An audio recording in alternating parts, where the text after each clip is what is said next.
aislantes de papel impregnado con masas. O sea, es la segunda familia de los aislantes. Ya hemos visto los sólidos estrujados y ahora vamos a ver los aislantes estratificados.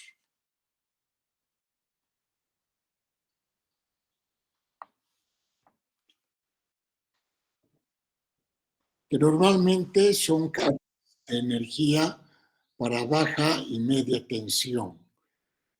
Este material se utiliza desde hace tiempo en todo el mundo, comprobando que su vida útil es excepcionalmente larga.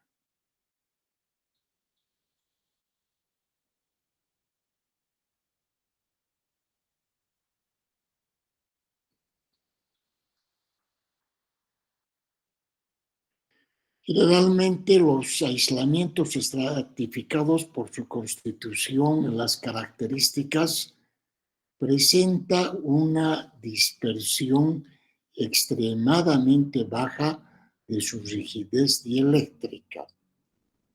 Este hecho hace que el papel impregnado sea por excelencia el más confiable entre todos los materiales aislantes normalmente utilizados.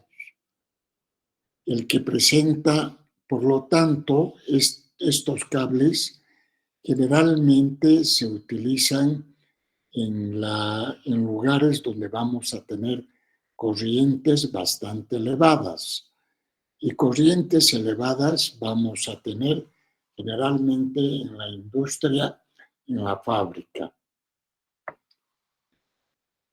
Ahora, acá nos dice que las principales propiedades de estos aislantes, vamos a empezar con la temperatura admisible.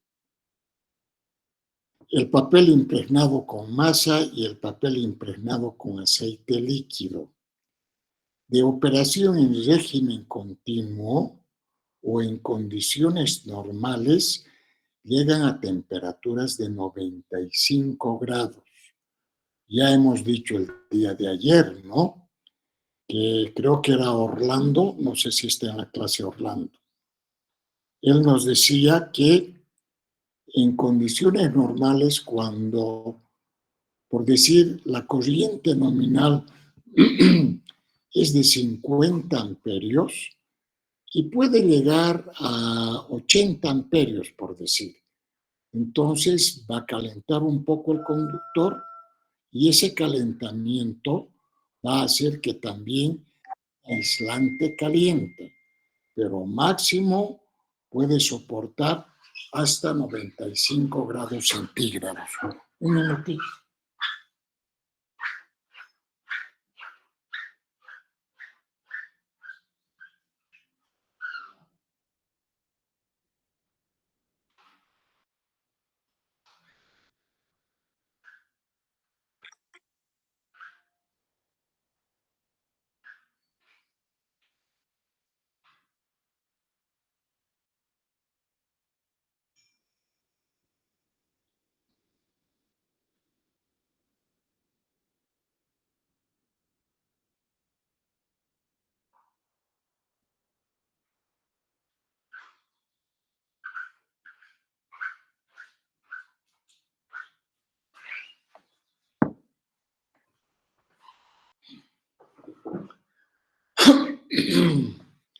Sin embargo, cuando se sube un poco más la corriente,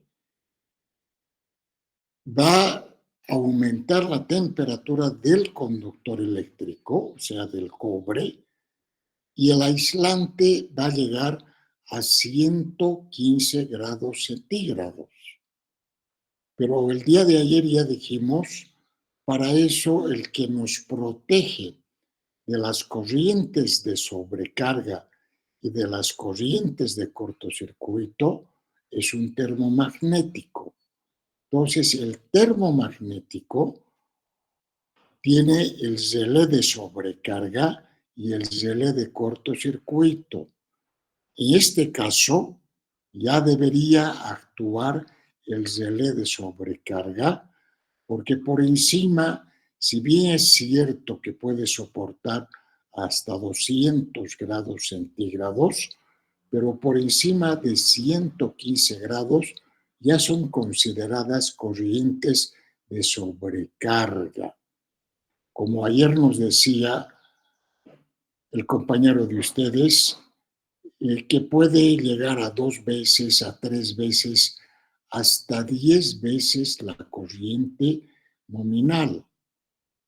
Pero en ese caso de la sobrecarga, esta sobrecarga no es instantáneo, no es en milésimas de segundo. Se produce en varios minutos y el relé tiene que actuar una vez que ya esté subiendo de temperatura después de varios minutos.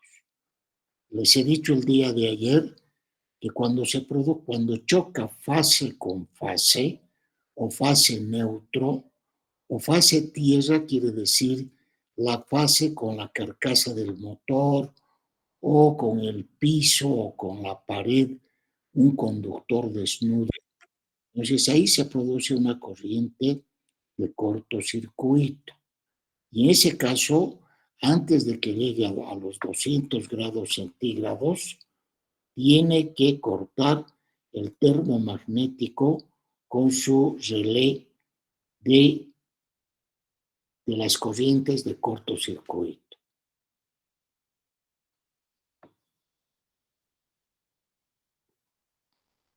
Ahora, ¿cómo estos estratificados, aislantes estratificados, que generalmente son de papel impregnado con masa o con aceite líquido, la resistencia a la ionización?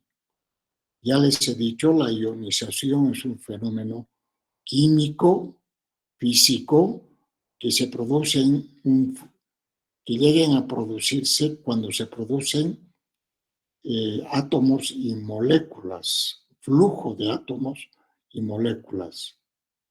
Entonces, en el seno de los aislantes estratificados no permanecen localizados.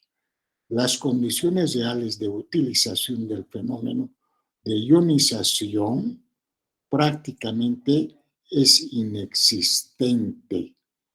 O sea, el papel impregnado no hay ese flujo de moléculas, que es el fenómeno de ionización, que normalmente en otros aislantes sí es bastante elevada la admisión de la ionización, que con el tiempo deteriora el aislante.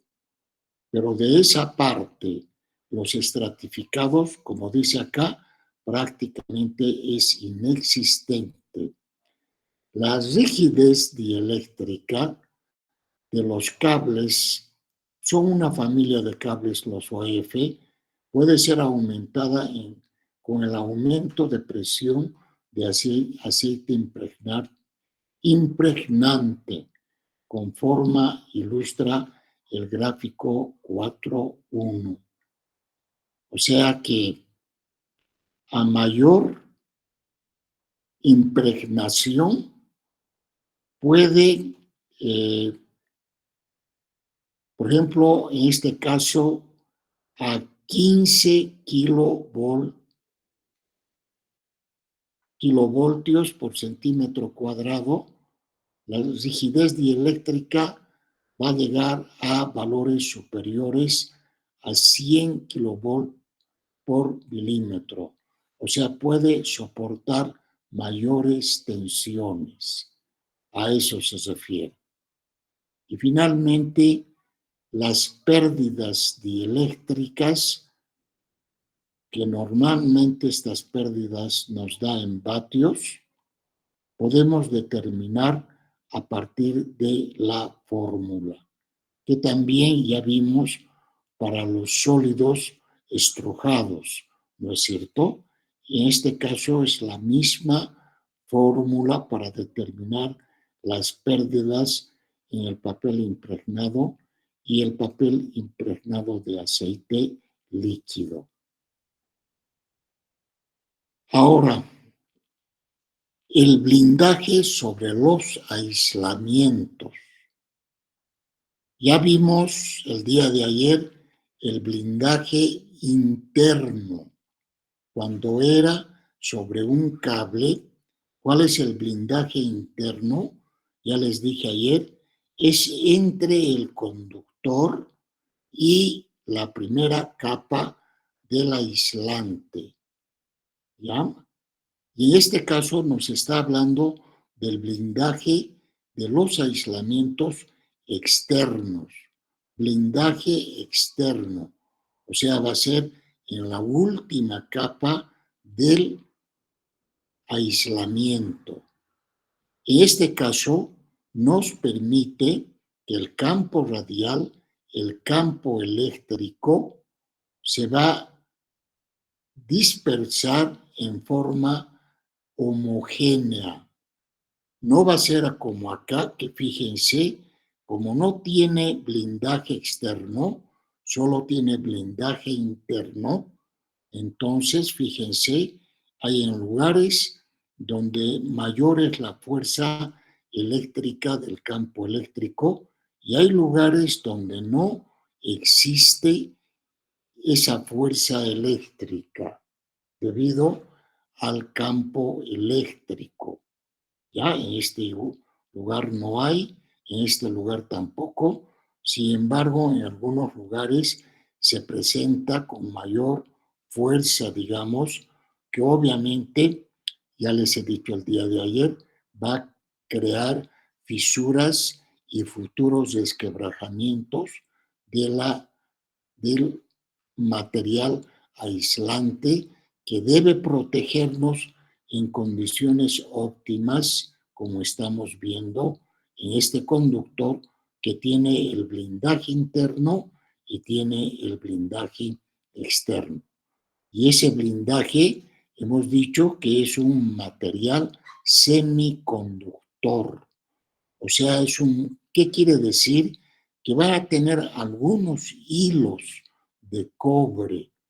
O sea, no va a ser 100% conductor, pero va a ser un material semiconductor, que normalmente se presenta en, por ejemplo, aquí está una cinta semiconductora, una cinta de cobre. Normalmente hay también barniz semiconductor, ¿ya? Semiconductora estrujada. O como les decía, o puede ser, fíjense, cada línea azul son hilitos de cobre. No es como el conductor, pero sí tiene algunos hilos de cobre que permiten que sea un semiconductor y que va, gracias a esto, vamos a tener un campo eléctrico uniforme de tal forma que no deteriore el aislante. ¿Ya? Cables en papel, normalmente aplicación de papel semiconductor. En estos cables de papel, el elemento de baja impedancia está constituida por la capa metálica, plomo o aluminio que los recubre. También eso vamos a ver justamente acá. Hay conductores que hay dos tipos, los no metálicos y las protecciones metálicas. Precisamente son de plomo, de aluminio, las protecciones metálicas, pero también hay protecciones metálicas de acero.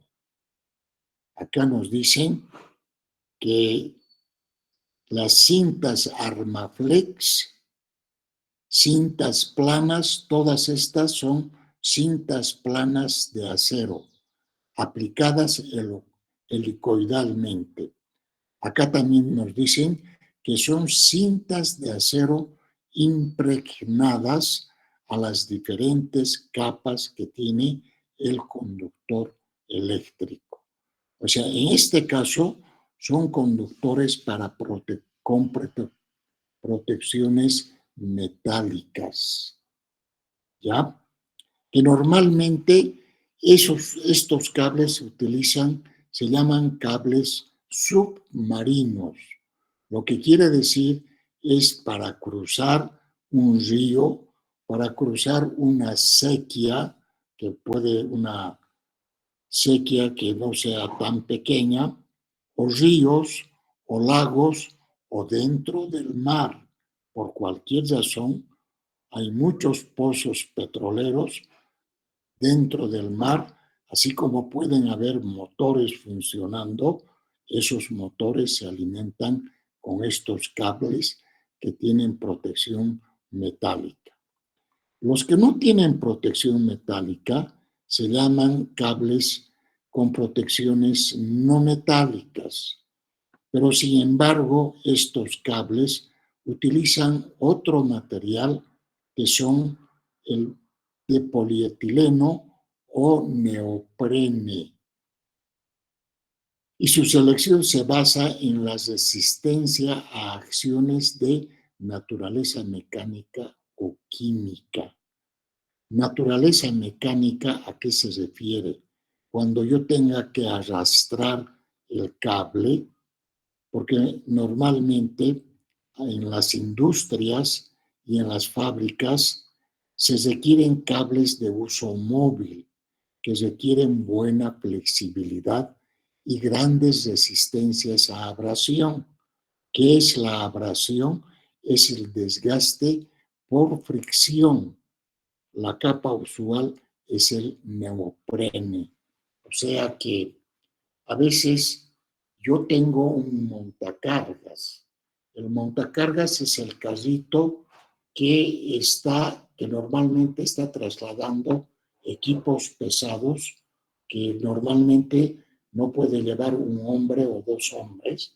Para eso montacargas, para carguillo, descarguillo, para traslado de diferentes piezas generalmente pesadas, y este montacargas puede estar con cables que van y vienen y que por lo tanto van a tener fenómenos de abrasión, que es el desgaste por fricción con el piso, normalmente con el piso de la industria o de la fábrica. Pero el neoprene tiene esa propiedad que tiene dureza, como dice acá, grande resistencia a la abrasión. ¿Ya?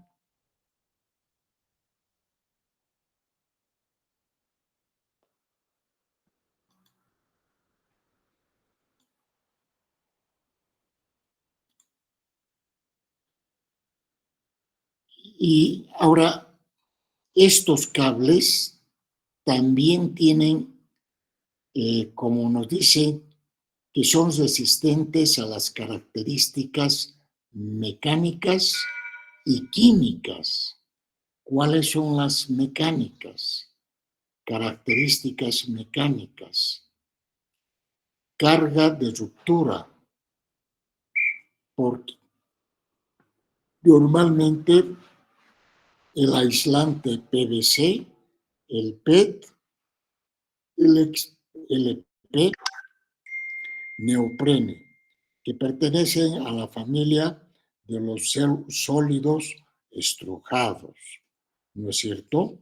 Y su resistencia a las cargas de ruptura, elongamiento a la ruptura. Elongamiento es cuando normalmente tenemos que estar jalando de un lugar a otro. Cuando utilizo un taladro, cuando utilizo una amoladora, cuando utilizo una máquina soldadora, un montacargas o una grúa, etcétera, etcétera, ¿no?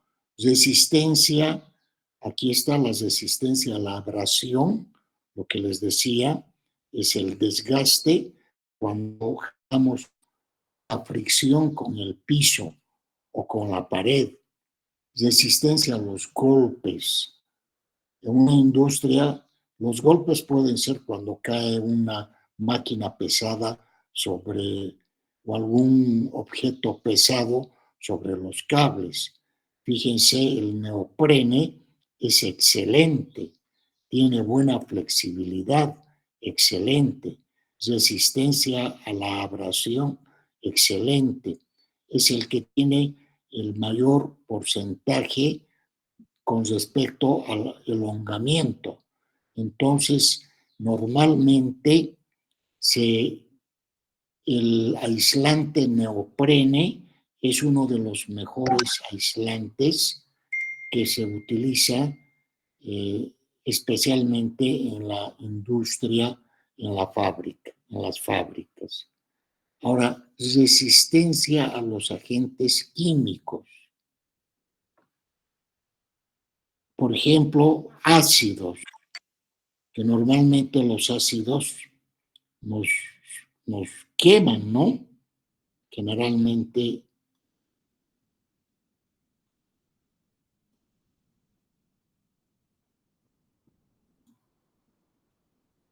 pueden ser ácidos sulfúricos, ácidos nítricos, ácidos clorhídricos, o los orgánicos, como son la gasolina, como es el diésel, que son los óleos, ¿no es cierto? Y fíjense, el PET, el polietileno, es excelente para el ácido sulfúrico, ácido clorhídrico. O sea, si yo voy a estar en una fábrica de ácidos, entonces si estos tres son excelentes, utilizaré pues uno de estos aislantes. Será conductor de cobre y el aislante será uno de estos tres. Ya, acá para el ácido clorhídrico también es excelente el P y el XLP, el polietileno reticulado. Y para los surtidores, por ejemplo, para el surtidor de cuando estén haciendo la instalación de un surtidor donde venden diésel, donde venden gasolina, fíjense, el PVC tiene nomás sus características. A la mayoría son por encima regular y luego eh, están por encima de regular. O sea, tienen buen desempeño. ¿Ya? Entonces, fíjense, estamos tomando en cuenta las características mecánicas, las resistencias a los agentes químicos para considerar los aislantes, ¿no es cierto? Y respecto al conductor del cable, hemos dicho que para instalaciones de baja tensión es el cobre, ¿ya? Las protecciones metálicas que ya les he explicado ahorita, que son, están protegidas con cintas de acero y generalmente son cables submarinos que van a pasar por debajo, o sea, por lugares donde hay agua, porque sabemos que el agua es un enemigo de la electricidad. Donde hay mucha humedad y donde hay mucha agua, siempre nos va a traer problemas. Por lo que debemos darle la máxima protección a los conductores en estas circunstancias. Y finalmente el dimensionamiento de los aislamientos, ¿ya? ¿No? O sea, normalmente se refiere a la espesura del aislante. Está determinada a partir de la sección del conductor. O sea, yo voy a elegir el conductor y se supone que ese conductor que voy a elegir en función de las características químicas en función de las características químicas, en función de las alternativas que hemos visto, qué tipo de carga voy a tener o qué tipo de ambiente voy a tener, normalmente se elige el conductor y ese conductor ya viene con el aislante determinado, como estamos viendo, ¿no? Es las características del material aislante y de la tensión efectiva del sistema. Aunque no crean, cuando se trata de hablar de aislantes, siempre hay que dar como referencia qué tensión vamos a utilizar, porque muchos de estos cables no solo se utilizan en baja tensión, sino también se utilizan en media tensión. La estimación de la sección, o sea, el aislante es en función de la tensión, pero el conductor sí o sí es en función de la corriente. Fíjense acá, la corriente en amperios para un cable EPR. ¿Se acuerdan que se llama el EPR? Es el polietileno.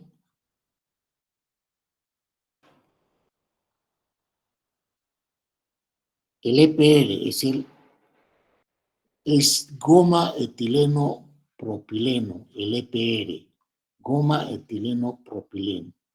Y el XLP es el polietileno reticulado, ¿no?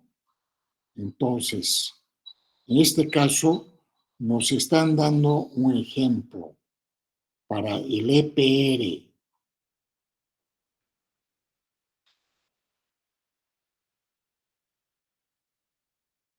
Y fíjense, obviamente, para 200 amperios va a tener la sección 30 milímetros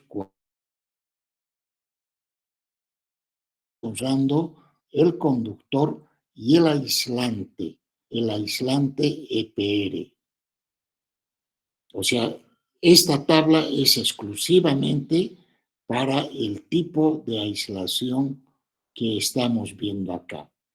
Para 500 amperios, fíjense, nos está hablando de grandes amperajes. Vamos a tener más o menos unos 160 milímetros cuadrados. Fíjense, está hablando de 1000 amperios y va a tener una sección de 500 milímetros cuadrados. Bajo este mismo principio se eligen todos los conductores eléctricos. O sea, primero voy a determinar la corriente y la corriente voy a determinar en función de la potencia máxima, esa potencia máxima determino en función del factor de demanda, del factor de simultaneidad y de la tensión, ¿no es cierto? Y voy a tener la corriente. Ese cálculo vamos a aprender en el capítulo 5. Y teniendo la corriente, voy a elegir la sección del conductor. No elijo por separado el espesor del aislante, sino elijo el conductor y directamente esta es una sección tomando en cuenta el conductor y el aislante llamado EPR, ¿no?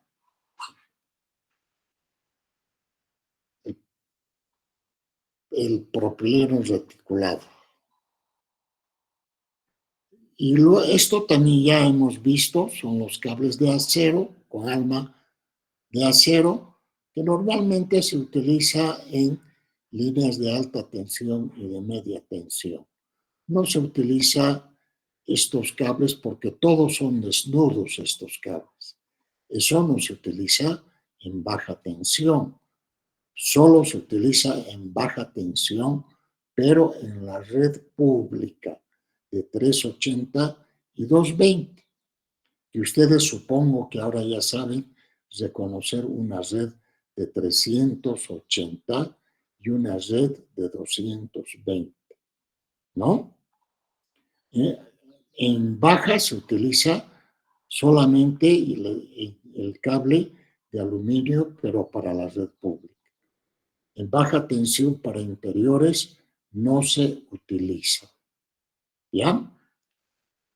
A ver, ahora les mostraré un video sobre los conductores eléctricos. Con eso estaríamos terminando el capítulo 4, ¿no es cierto? Ahora veremos.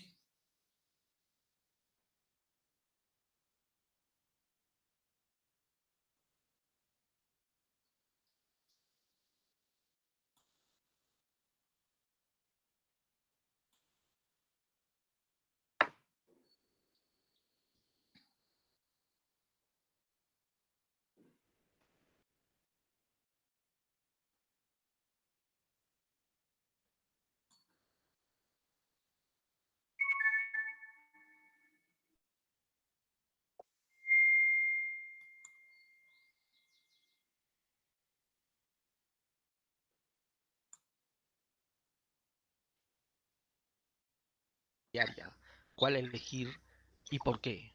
Así que empecemos.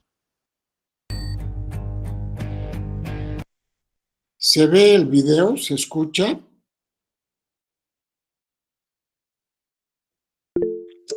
Sí, Ya, gracias.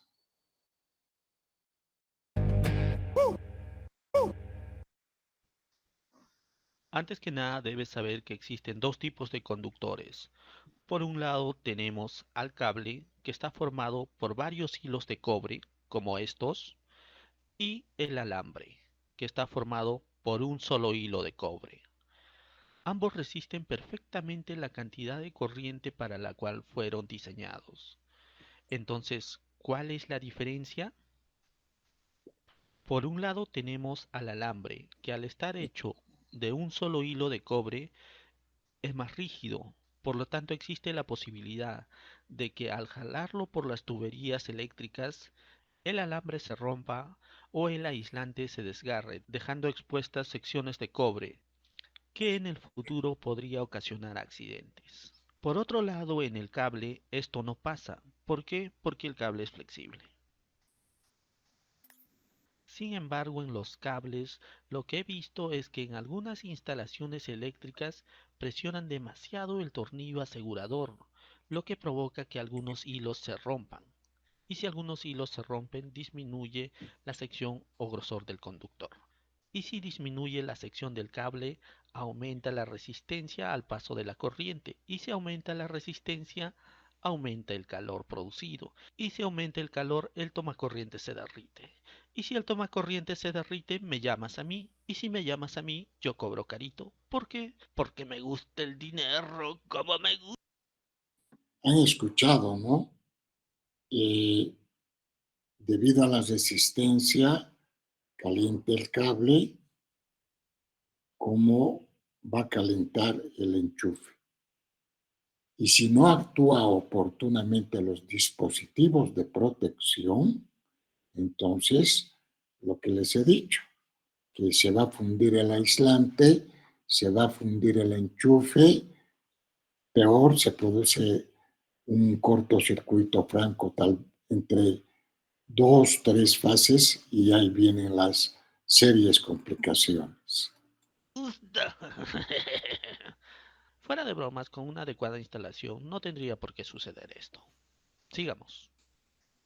Ahora, el uso de cables es de acuerdo a su medida y existen dos sistemas de medición. Una medición por calibre basado en el sistema AWG y una medición por sección en milímetros cuadrados. Esta es la sección basado en el sistema métrico decimal. Y por aquí tenemos la cantidad de corriente o amperes que puede soportar el cable.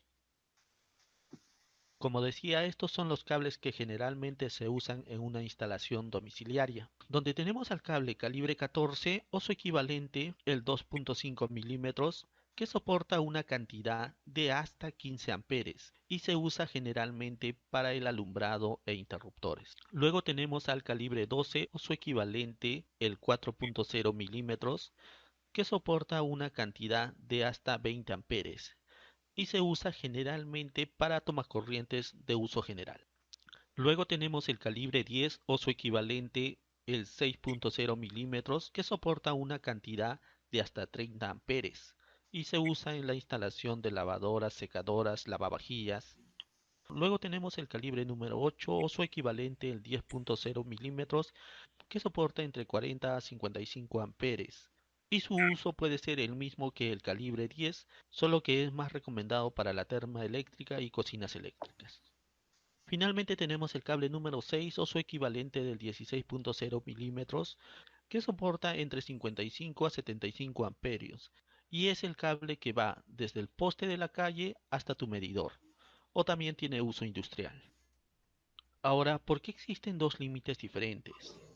Debes saber que este equilibrio entre el calibre y la cantidad de corriente o amperes está calculado a una temperatura de 40 grados. Obviamente el aislante del cable soporta una mayor temperatura y esa temperatura es de 60 grados. Actualmente en el mercado existen cables con aislantes que soportan una mayor cantidad de temperatura. Y si soportan una mayor cantidad de temperatura, pueden soportar una mayor cantidad de corriente. Ahora, ¿cómo saber de qué tipo es el cable que has comprado? Pues los cables tienen códigos, como estos tres de aquí. Existen muchos más, pero estos son los más conocidos. Por ejemplo, aquí tenemos la T, que significa que es un aislante termoplástico, que soporta hasta 60 grados. La W, que significa que el aislante le va a dar una resistencia al agua. Si tiene una H, significa que la resistencia al calor aumenta a 75 grados. Y si tiene dos H's, significa que la resistencia al calor aumenta hasta 90 grados. Eso quiere decir que este primer código, por soportar una menor temperatura, soportará una menor cantidad de corriente. Y este código, por soportar una mayor temperatura, soportará una mayor cantidad de corriente.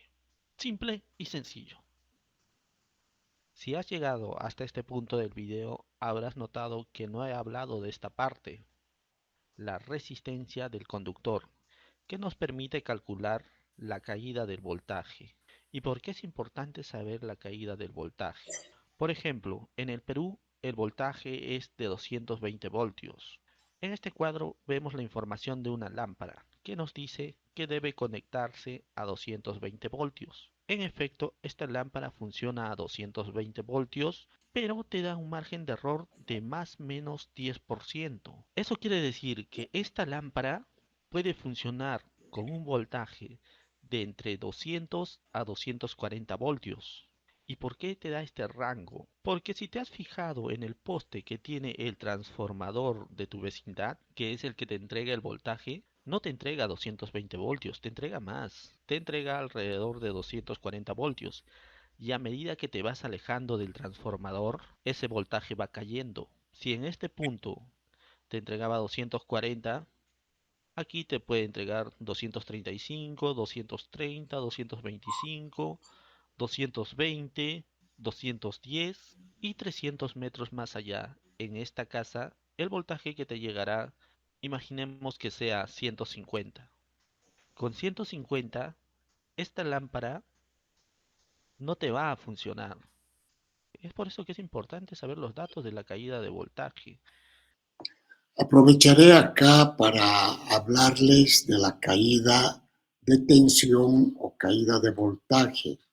Les he dicho que máximo las casas deberían estar a 40 metros del puesto de transformación, ¿no es cierto? Y acá nos dice está a 300 metros y que el voltaje probablemente va a llegar a 150 voltios. Se supone que del transformador, esos transformadores que hemos conocido en Pacata, no sale 220 voltios. Considerando la caída de tensión, puede salir 225, 230 voltios, calculando más o menos la última casa a qué distancia está. De tal forma que la empresa proveedora, como es el FEC, siempre va a entregarnos, va a intentar entregarnos o tiene que entregarnos 220 voltios. Pero por la distancia, han escuchado, hay caída de tensión. Pero, ¿qué puedo hacer yo si vivo a 300 metros del poste de transformación? O sea, mi capacidad económica no me da como para comprarme una casa acá. Acá ya hay un terreno comprado y no me queda otra que construir. Que ya les he dicho, ¿qué tendría que hacer en este caso para disminuir la caída de tensión? ¿Qué tendría que hacer?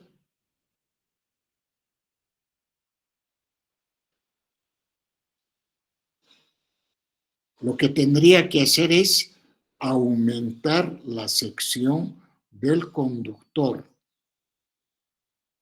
Por decir, para la misma potencia, voy a hacer como son casas igualitas, tienen la misma potencia. Por decir algo, a estas casas les voy a alimentar con un cable número 10 AWG, 10 AWG, en milímetros 6 milímetros, ¿no? Con ese cable de acometida número 10 AWG no voy a tener problema. Pero para esta casa, lo que tengo que hacer es comprar una de mayor sección, por decir, una de 16 milímetros, que va a ser el cable 6 AWG. Pero también les he dicho, ¿no? Que el FEC me puede plantar un poste hasta 100 metros. Sin embargo, yo vivo a 300 metros. Entonces, lo que yo tendría que hacer es, si el FEC me instala a 100 metros, yo voy a tener con mis propios recursos, voy a tener que instalar 200 metros, o sea, eso sí voy a instalar cada 40 metros poste de baja tensión, más o menos entre 4 y 5 postes de baja tensión con mis propios recursos, y de ahí ya sí voy a poder hacer mi acometida con el cable número 10. Pero yo creo que la alternativa más económica podría ser llevar un cable número 6. Claro que ese cable igual hay que llevar por postes, ¿no es cierto? Claro que pueden ser postes más precarios también, pero tendrían que ver su economía para tener los 220 voltios de tal forma que mis equipos funcionen. Creo que haré un video para ver cómo podemos salvar esta distancia y que el voltaje que nos llegue a la casa nos permita usar esta lámpara. Porque se puede salvar esta distancia.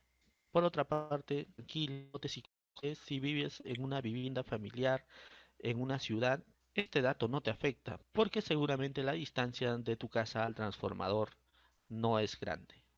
Eso es todo. Si te gustó, dale like.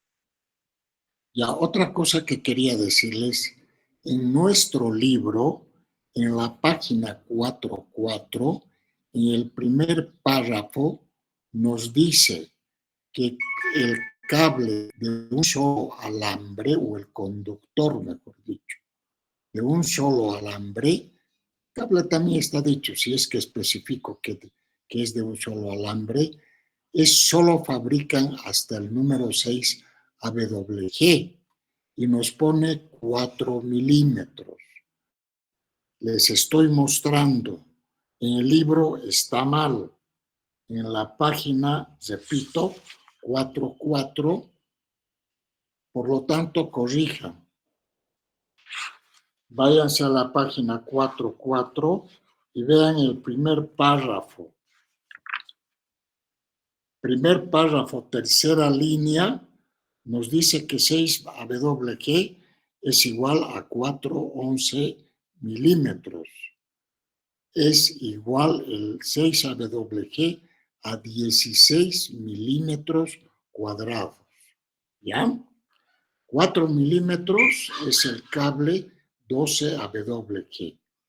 En nuestras casas, por norma, tenemos que utilizar el 14 AWG de 2,5 milímetros para los circuitos de iluminación. El 12 AWG, que es más grueso, aunque el número es más pequeño, es de 4 milímetros para los circuitos de toma corrientes. O sea, el cableado que se dice, debo hacer con este número de cable. Y la acometida a mi casa desde el poste más cercano, debo hacer con el AWG 10, número 10, que va a ser un cable de 6 milímetros. Pero si yo tengo una potencia, por decir, tengo un taller y tengo algunas máquinas soldadoras, seguramente tengo que calcular la corriente y probablemente ya sea una sección mayor. Si es monofásico, va a ser la fase y el neutro. Pero si yo tengo máquinas trifásicas, entonces la instalación ya tiene que ser trifásica. ¿De acuerdo?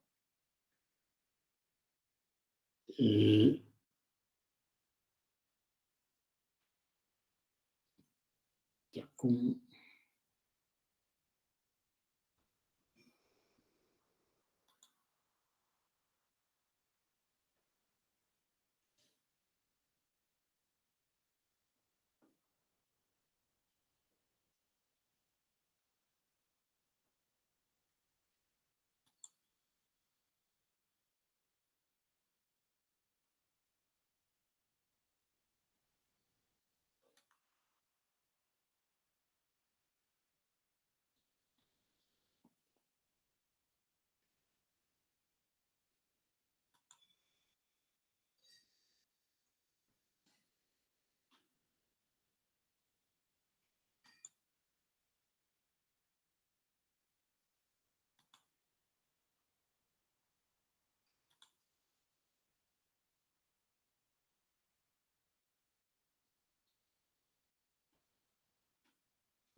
Por si acaso se ve el video y se escucha. Sí, Inge. Ya, gracias. Este videíto cortito les voy a mostrar para aclarar sobre el capítulo 1. Fíjense, vamos a calcular la potencia instalada o carga instalada. Son palabras sinónimas. Que no les confunda, cuando les dicen carga instalada, pueden estar refiriéndose a la corriente o a la potencia. Pero como estamos hablando de instalada y de demanda máxima, esta carga yo la traduzco como potencia instalada, potencia demandada y el consumo que tiene que ser en qué unidad, es la energía eléctrica, el consumo es la energía eléctrica que se mide en kilowatt hora. Acá no utilizan el factor de demanda que nosotros hemos aprendido a utilizar para todo lo que es tomacorrientes y circuitos de iluminación, en forma más precisa y más exacta, y los circuitos de fuerza. Acá van a ver cómo calcula, ¿ya? Carga instalada es el total en kilowatts de todos los aparatos que se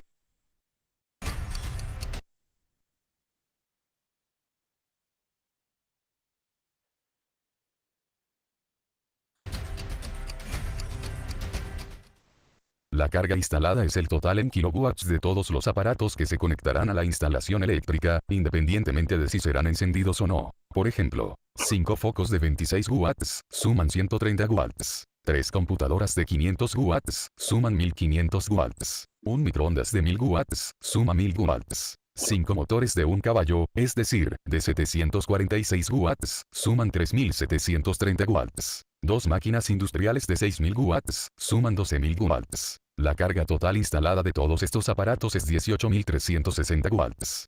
Pero como la carga debe ser expresada en kilowatts, el total es 18.36 kilowatts.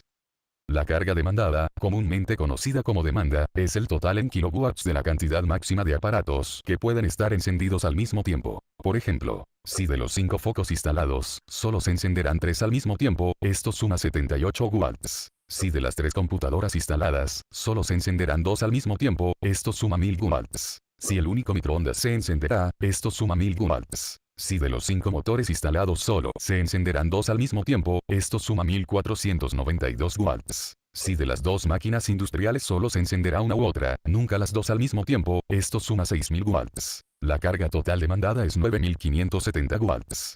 Pero como Ahí está. Esta para nosotros es la potencia instalada, que es la sumatoria de los números azules. Y la potencia máxima, acá están haciendo a ojo de buen cubero, ¿no? De 2, una sola va a utilizar. De 7 motores que dijo, solo va a utilizar 5. Bueno, esta es una sola. De 3 computadoras que dijo, va a utilizar, perdón, acá de 5 motores solo va a utilizar 2 motores en un determinado momento, ¿no? Y de 3 computadoras solo va a utilizar 2. Y de 5 focos de 26 vatios solo va a utilizar 3. Acá les digo, hace a ojo de buen cubero. Nosotros hemos aprendido en la tabla 1.3 y en la tabla 1.4 para los circuitos de fuerza y para los circuitos de iluminación y tomacorrientes tenemos factores de demanda. Y los factores de demanda aplicamos a la potencia instalada. Al aplicar el factor de demanda y el factor de simultaneidad en edificios, voy a tener la demanda o la potencia máxima, aquí está, demanda o potencia máxima expresada en kilowatt. ¿Ya? Ahora nos va a hablar de la energía eléctrica. Como la demanda debe ser expresada en kilowatts, el total es 9.57 kilowatts. El consumo eléctrico es la multiplicación de la carga demandada por el tiempo de duración de dicha demanda y se mide en kilowatt-horas. Por ejemplo, si la carga demandada de 9.57 kilowatts permaneciera constante durante 8 horas, el consumo sería 76.56 kilowatts-horas. Ahora bien, la carga instalada es utilizada para contratar los servicios de verificación. La carga demandada es utilizada para contratar el servicio de suministro de energía eléctrica. Y, el consumo, es utilizado para la facturación en cada periodo. Ahí está los kilowatt hora que nos ha dicho que la potencia máxima, kilowatt, se multiplica por 8 horas y ahí tenemos los kilowatt hora. Y si el FEC nos cobra por decir 1 boliviano por kilowatt hora, esto tengo que multiplicar por 1 boliviano. Y si cobrara 1,5, esto va a ser este valor de kilowatt hora por 1,5 bolivianos, ¿no? Y más o menos va a sobrepasar los 100 bolivianos la factura. El consumo se expresa en kilowatt hora y la factura se expresa en bolivianos.